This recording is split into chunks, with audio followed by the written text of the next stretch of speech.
Saudara pebulu tangkis PB Pasha Jaya, Farhan Abrar, berhasil meraih juara pertama di sektor tunggal pemula putra pada kejuaraan Aceh Badminton Turnamen Banteng Cup 2022 yang berlangsung di Gorkoni Aceh, Kota Banda Aceh.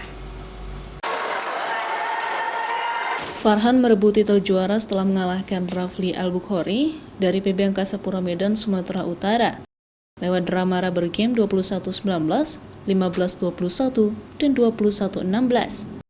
Pada set pertama, Farhan berhasil mengunci kemenangan setelah memanfaatkan kelemahan lawan. Di set ketiga, Farhan kembali tampil maksimal di hadapan ratusan penonton. Dengan memanfaatkan permainan bola drop shot dan smash tajam, Farhan berhasil menyelesaikan permainan dengan kemenangan. Jeki, pelatih tim Pasha Jaya, mengaku bangga dengan hasil yang diraih Farhan. Apalagi perjuangan mencapai juara tidaklah mudah. Pertandingan di final tadi itu otaknya agak lelah, jadi agak kurang sedikit karena pertandingan di semifinal sangat luas, sangat sengit dan jus-jus rubber. Pertandingan pun sangat elit. Jadi kondisi atlet kita di waktu final ini agak kurang fit, agak cedera, tapi daya juang atlet kita ini alhamdulillah kita memecahkan rekor, kita dapat juara 1 se-Sumatera. Bahagialah, karena mungkin nggak bahagia.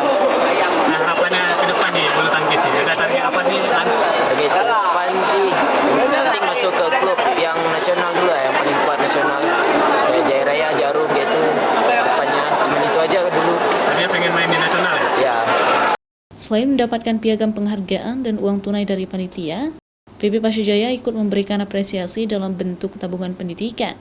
Selain Farhan, pemain tunggal putri dari PB Pasha Jaya juga ikut menjuarai kejuaraan tersebut dengan memperoleh juara kedua. Syahril, Kompas TV, Banda Aceh.